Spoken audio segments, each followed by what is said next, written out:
अस्सलामुअलैकुम रहमतुल्लाहि वबरकातुहू। खान्स एकेडमी के इस तालीमी चैनल में आप तमाम तुलबा का खुशामदीद है। जैसे कि आप देख रहे हैं, हुकूमत महाराष्ट्र की महकमा तालीम SCERT ने जो है एक ब्रिज कोर्स जो है वो लॉन्च किया है। काफ़ी दिन हो चुके हैं, मैं देरी की से शुरुआत के लिए आपसे माफ़ी चाहता हूं।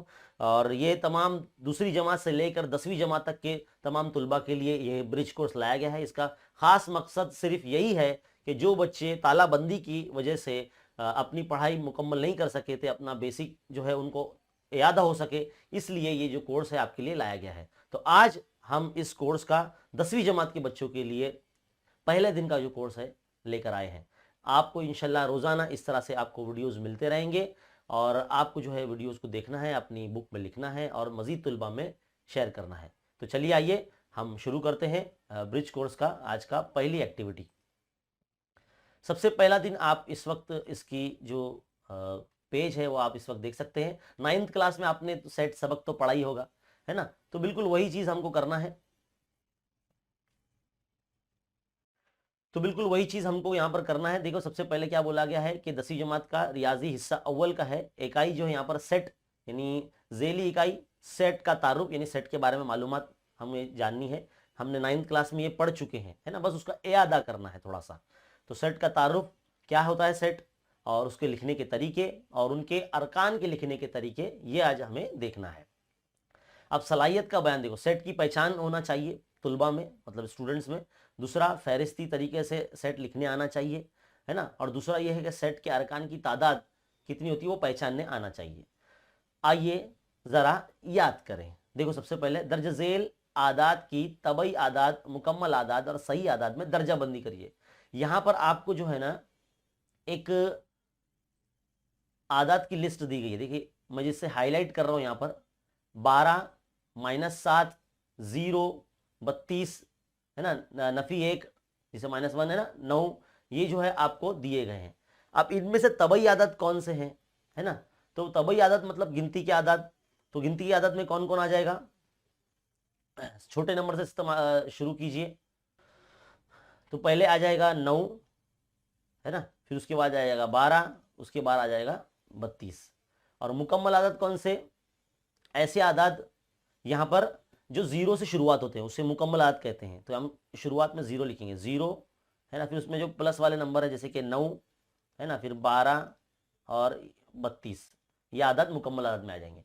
उसके बाद सही आदत में, सही आदत में तो सारे आ जाएंगे, उसमें मस्बत और मनफी दोनों आते हैं। आपने 8th क्लास में चैप्टर 1 में तो पढ़ा ही होगा, आददी खत पर दिखाए जाते थे सही आदत। तो जिस तरह से यहाँ लिखा हुआ है 12, -7, -0, -32, -1, -9, ये तमाम जो है सही आदत है। इस तरह से आपको लिखना है। आप बाकायदा अपनी बुक में इस तरह से जदौल बनाकर तबई आदात, मुकम्मल आदात और सही आदात का जो है दर्जाबंदी करें। आगे बढ़ते हैं, सवाल नंबर 2 की तरफ जाते हैं। क्या बोला गया है सवाल नंबर 2 में? यहां पर बोला गया है, सवाल नंबर 2 में बोला गया कि दर्ज झेल आदात की जुफ्त आदात, ताक आदात और मुफर्रिद आदात में दर्जाबंदी। ये एक्टिविटी इसीलिए कराई जा रही है ताकि आप तमाम तुलबा का इयादा हो जाए कि जुफ्त आदात किसे कहते हैं, ताक आदात किसे कहते हैं और मुफर्रिद आदात किसे कहते हैं। सबसे पहली बात, जुफ्त आदात जो दो से मुकम्मल तरीके से तकसीम हो जाते हैं उसे जुफ्त आदात कहते हैं। ताक आदात ऐसे आदात जो दो से मुकम्मल तरीके से तकसीम नहीं होते हैं, है ना, पूरे पूरे तकसीम नहीं होते, उसे ताक आदात कहते हैं। और मुफर्रिद आदात ऐसे आदात जो खुद से तकसीम होते हैं, खुद के पहाड़े में आते हैं, है ना, तो उसे मुफर्रिद आदात कहते हैं। कोशिश करें कि इसके जो है इंग्लिश में भी आप याद रखें। प्राइम नंबर कहते हैं मुफर्रिद आदात को, ताक आदात को जो है ऑड नंबर्स कहते हैं, जुफ्त आदात को इवन नंबर्स कहते हैं, है ना? तो जो बच्चे कुछ ऐसे हैं जो इंग्लिश में भी जिनका है तो उनको भी फायदा हो जाएगा। तो सबसे पहले हम शुरुआत करते हैं मुफर्रिद आदात की। तो मुफर्रिद आदात में देखो 2 भी आ जाता है, तो हम यहाँ 2 लिखेंगे। फिर उसके बाद लिखेंगे 11 जो खुद के पाड़े में आते हैं, 11। 11 के बाद है 31 यहाँ पर, है ना? देखो यहाँ पर जितने भी नंबर यहाँ पर इस वक्त आपको नजर आ रहे हैं, इसमें से 2, 11, 31 हमने निकाल लिया और क्या बचा अभी? 97, यानी 97। ये जो है खुद से तकसीम होते हैं, किसी पहाड़े में नहीं आते हैं, खुद के पहाड़े में आते हैं। अब ताक आदत मतलब जो 2 से पूरे पूरे तकसीम नहीं होते, जैसे कि 11 खुद है ना, 11 है, फिर उसके बाद 27 है ना, 27 के बाद 31 है, 31 के बाद क्या 97 है ना, तो ये है। और उसके बाद जुफ्त आदत कौन से? तो जुफ्त में देखो 2, 2 आएगा, फिर उसके बाद देखो 14 आएगा, है ना, 14। उसके बाद क्या आएगा? 52 आ जाएगा, 52 भी 2 से तकसीम होता है। तो ये जो तमाम आदात है इसकी दर्जाबंदी हमने ताक, जुफ्त और मुफर्रिद आदत में कर दी। आगे बढ़ते हैं, आगे क्या दिया गया है, अहम नुकात आपका जान लेना बेहद जरूरी है इसके अंदर, वो ये कि सेट जिस ग्रो यानी ग्रुप, आदात का ग्रुप, जिस ग्रोह के अरकान बिल्कुल सही और वाज़ेह तौर पर बताए जा सकते हैं, इस ग्रोह को जो है हम सेट कहते हैं, है ना। सेट क्या होता है आपको पता होना चाहिए। अगर आपके टीचर ने कहा बेटा सेट क्या होता है बताइए, तो आप बोलेंगे कि सर ऐसा गिरोह या ऐसा सेट जिसको वाज़ेह तौर पर बताया जा सके, है ना। हमने बाकायदा बेसिक जो है वीडियो बनाकर रखा है, प्लेलिस्ट में जाकर आप 9th क्लास के स्टैंडर्ड के जो सेक्शन में जो है पहला जो चैप्टर है मैथ्स 1 का, उसमें आप जाके देख सकते हैं, हमने सेट के बारे में बहुत अच्छे तरीके से एनिमेशन में समझाया है। चलिए आगे बढ़ते हैं। सेट का जो नाम लिखते हैं ना, वो उमूमन बड़ी ABCD से लिखा जाता है, जिसे पहली लिपि कहते हैं, है ना, ABCD कैपिटल लेटर्स में उससे दिखाते हैं। और उसके अंदर, सेट के अंदर के जो अरकान अगर दिखाने हैं तो छोटी ABCD यानी स्मॉल ABC, जिसे दूसरी लिपि कहा जाता है, उसका इस्तेमाल किया जाता है। मिसाल के तौर पर अगर गिनती की आदत दिखाना है यानी तबाई आदत दिखाना है, तो हम उस सेट को n से जाहिर करते हैं, नेचुरल नंबर, इसलिए n से। मुकम्मल आदत को, जिसको होल नंबर कहते हैं इंग्लिश में, इसलिए w से जाहिर किया जाता है, यानी w नाम दिया जाएगा सेट का। उसमें 0 से आदत शुरू होंगे, है ना, अभी अब थोड़ी देर पहले हमने बताया मुकम्मल आदत किसे कहते हैं। फिर उसके बाद है कौसे कज़ा के रंगों का सेट। कौसे कज़ा मतलब 7 रंग, इंद्रधनुष, है ना, विबग्योर जिसे कहते हैं, वायलेट, इंडिगो, ब्लू, ग्रीन, है ना। तो ये तमाम जो रंगों का नाम कौमा के जरिए लिखा जाता है। याद रखें सेट के अंदर जितने भी आदाद या जो नंबर्स हैं या जो भी चीज लिखी जाती है वो कौमा से सेपरेट की जाती है। आगे आपको दिखाया जाएगा सेट लिखने का फहरिस्ती तरीका, जो भी हमने आपको बताया ये सेट लिखने का फहरिस्ती तरीका है। इस तरीके में सेट के तमाम अरकान जो है वो महरबी कौस में लिखे जाते हैं। महरबी कौस क्या होता है, इस तरह से देखो बनाया जाता है, ये महरबी कौस है ना। मान लीजिए ये मुकम्मल आदत का सेट है, तो W is equal to 0 1 2 dash dash dash, मतलब जहां तक आदत है वहां तक। तो ये इस तरह से कॉमा कॉमा देके सेपरेट किया जाता है और महरबी कौस में लिखा जाता है।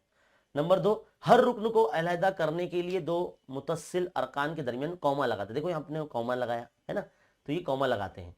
फिर उसके बाद इसमें अरकान की तरतीब की कोई अहमियत नहीं होती, मतलब आगे पीछे भी लिखेंगे तो चलेगा, बस नंबर आना चाहिए, लेकिन तमाम अरकान का होना जरूरी है। मिसाल के तौर पर देखो यहाँ एक मिसाल दी गई कि 1 से लेकर 10 के दरमियान जुफ्त आदत के सेट को अगर हम फहरिस्ती तरीके से लिख के बताएंगे, मुताबिक लिखेंगे, तो मिसाल के तौर पर कैसा लिखेंगे, ये देखिए आपके सामने एक ए सेट है, 2 4 6 8 10, सबके बीच में दरमियान में कॉमा है और तमाम आदत जो है महरबी कौस में लिखे हैं। या तो इसको ऐसे लिखिए या तो 4 8 10 2 6 ऐसे भी आप लिख सकते हैं, लेकिन कोशिश करो कि थोड़ा सा सही मैनर में लिखेंगे ना तो अच्छा रहेगा, है ना। इसी तरह से बड़ा हुर्फ भी दिया जाता है, बड़ा लफ्ज भी दिया जाता है, जैसे कि मैथमेटिक्स, है ना, इल्म रियाजी को इंग्लिश में मैथमेटिक्स कहते हैं। तो इसमें स्पेलिंग में देखो M आता है, A आता है, T आता है, H आता है, E आता है, फिर M दूसरी मरतबा आता है, फिर A भी दूसरी मरतबा आता है, फिर T भी दूसरी मरतबा आता है, फिर I C S। तो यहाँ पर इसको महरबी कौस में हम लिखेंगे, लेकिन फहरिस्त तरीके लिखते वक्त जो लेटर यानी जो हुरूफ इसमें रिपीट होता है उसको एक ही मरतबा लिखा जाता है। देखिए आप यहाँ पर M 2 मरतबा है इसलिए एक ही मरतबा लिखा गया है, ए भी देखो यहाँ पर भी है और यहाँ पर भी है इसलिए एक ही मरतबा लिखा है। टी भी देखो ये मैथमेटिक्स का और ये टिक्स का भी टी, दोनों टी थे इधर पे तो एक ही मरतबा लिखा है देखो टी, फिर एच, फिर ई, फिर आई, फिर सी, फिर एस। तो इस तरह से जो हुरूफ बार बार रिपीट होते हैं उनको सिर्फ एक ही मरतबा लिखना होता है और बीच में कॉमा डालना होता है और महरबी कौस में लिखना होता है। तो ये सेट का जो फहरिस्ती तरीका है ये आपने सीख लिया, है ना। और अब हमें पढ़ना है कि सेट में अरकान की तादाद कैसे मालूम करते हैं। जाहिर सी बात है महरबी कॉस्मिक के अंदर लिखे गए जो कॉमा से सेपरेट किए जाते हैं अरकान है उनको गिनना है आपको। मिसाल के तौर पर देखो यहाँ डी सेट है, यहाँ पर 1 4 9 16 25 36 ये आदाद दिए गए हैं। अभी ये एक दिया हुआ सेट है, इसमें देखो कुल मिला के 3 और 3 6 अरकान है, इसलिए सेट डी के अरकान की जो तादाद है उसको एन ऑफ डी से जाहिर करते हैं, एन ऑफ डी लिखते हैं, number of D. N of D मतलब नंबर ऑफ डी, तो नंबर ऑफ डी मतलब कितने हो गए, अंदर 6 अरकान है इसलिए 6 लिखेंगे। तो इस तरह से हम लिखते हैं। तो चलिए आइए एक प्रैक्टिस करके देखते हैं, मशक करना है हमें। सवाल नंबर 1 है यहाँ पर, दर्ज झेल सवालों के दुरुस्त मुतबादिल जो है मुंतखब कीजिए। अब सही मुतबादिल है चुनकर हमें बताना है। जेल में से कौन सा गिरोह सेट है, अभी हमने थोड़ी देर पहले आपको बताया सेट क्या होता है ना। ऐसा गिरोह जिसका मतलब हम वाज़ेह तौर से बता सकते हैं वो सेट होता है। तो हफ्ते के 7 दिन का सेट, जी हाँ ये सेट है। आप बताएंगे कि हाँ हफ्ते के 7 दिन जो है ये सेट कहलाते हैं, इसमें पीर से लेके जो है इतवार तक के दिन आते हैं।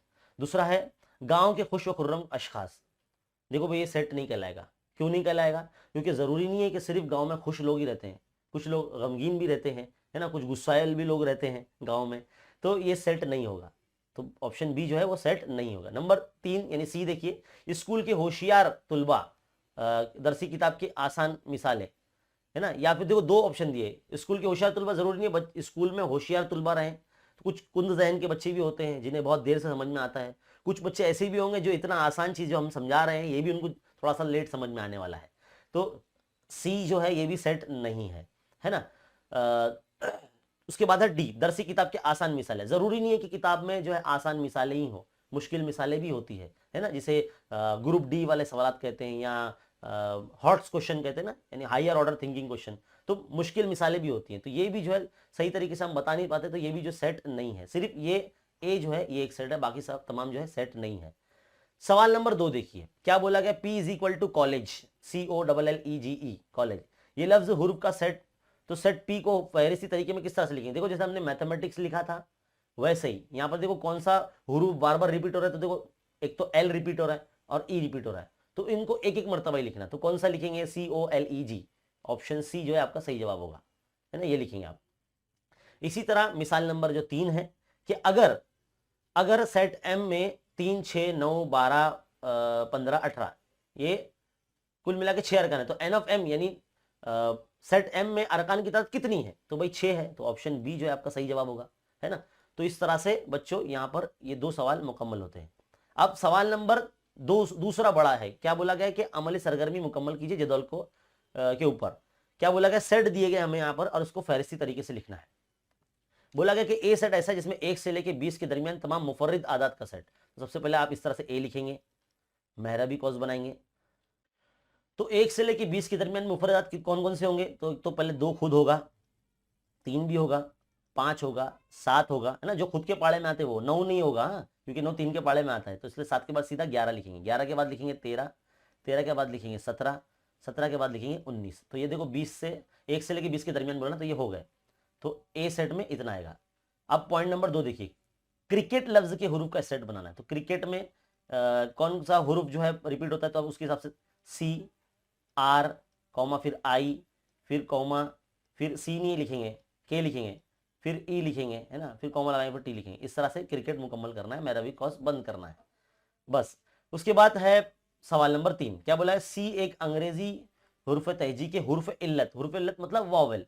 तो सी बनाएंगे, सी सेट का नाम है, मेरा भी कॉस बनाएंगे, क्या होता है, ए कॉमा ई कॉमा आई कॉमा ओ और यू, AEIOU। ये ऐसे हुर्फ है, ऐसे लेटर है जिनके बगैर इंग्लिश के अल्फाज नहीं बनते, इसलिए इन्हें हुर्फ इल्लत यानी वॉवेल्स कहते हैं। अब सवाल नंबर 4 देखिए, डी ये 50 से छोटे और 4 के ज़ौफ का सेट है। 4 का ज़ौफ यानी 4 के पाड़े में आने वाला, तो डी सेट बनाएंगे और 4 के पाड़े में आने वाला नंबर क्या होता है, 4 का 4, है ना, 4 का पाड़ा, 4 दूनी 8, 4 तिया 12, 4 चौक 16, 4 पंजे 20, 4 छंग 24, 4 सत्ते 28, 4 अड़े 32, है ना, 4 9 36, 4 दई 40, फिर 44 और 48, ये भी लिख डालेंगे। देखो मैं दूसरे कॉलम में चला गया, आप इसके अंदर ही लिखना, मेरे पास जगह नहीं है इसलिए। तो इतने समझ लो जो आदाद होंगे वो डी सेट में आएंगे, जो 4 के ज़ाफ कहलाएंगे। उसके बाद क्या बोला गया आपको, उसके बाद बोला गया है कि ई सेट है 5वें सवाल में। ई सेट क्या बोला गया है कि 1 से लेकर 50 के दरमियान में कामिल मुरब्बा आदात का सेट। कामिल मुरब्बा मतलब ऐसे आदात जो किसी के मुरब्बे होते हैं, लेकिन 50 के दरमियान ही बोला है उसने। तो हम क्या करेंगे, सबसे पहले तो 1 के बाद कौन सा नंबर आता है भाई, 4 आता है। 4 ऐसा नंबर है जो 2 का मुरब्बा है ना। फिर 3 का मुरब्बा क्या होता है, 9 होता है ना। 4 का मुरब्बा क्या होता है, 16 होता है। 5 का मुरब्बा क्या होता है, 25 होता है। 6 का मुरब्बा क्या होता है, 36 होता है ना। 50 से कम लिखना है, याद रखिए, कॉमा लगाना है सबके बीच में। फिर 7 का मुरब्बा क्या होता है, 49 होता है। तो भाई हमें यहाँ रुक जाना है क्योंकि 50 से कम बोला ना, 1 से लेकर 50 के दरमियान। तो यहाँ पर हमारा समझ लीजिए ये जो जदौल है ये मुकम्मल हो जाती है ना। उम्मीद है आपको ये नज़र आ रहा होगा, है ना। इसका आप जो है इस तरह से इसको रिपीट करके देखिए, है ना। और अगर मेरे बैठे रहने की वजह से ये अगर आपको नज़र नहीं आ रहा है तो आप जो है सुनकर बिल्कुल लिख सकते हैं। फिलहाल यहाँ पर जो है हमारा ये पेज मुकम्मल हो गया है ना। इसको देख के आप सीखें और इसकी मशक करें। फिलहाल जो है यहाँ पर हमारे आज के पहले दिन का जो एक्टिविटी है बच्चों वो यहाँ मुकम्मल होती है। उम्मीद है आपको जो है पहले दिन की एक्टिविटी बहुत अच्छे तरीके से समझ में आई होगी। इस वीडियो को खूब शेयर करें और जितने भी उर्दू मीडियम के बच्चों के लिए हमने जो ये चैनल है, जो पिछले 3 से 4 सालों से, 2016 और 17 तालीमी साल से जो रवा दवा है बच्चों की रहनुमाई कर रहा है। आप तमाम बच्चों तक इस चैनल को पहुंचाइए और ब्रिज कोर्स की जो हल है हम आपको देते रहेंगे। देखते रहिए, सीखते रहिए, बने रहे खान अकेडमी के साथ। मिलते हैं अगले वीडियो में। शुक्रिया।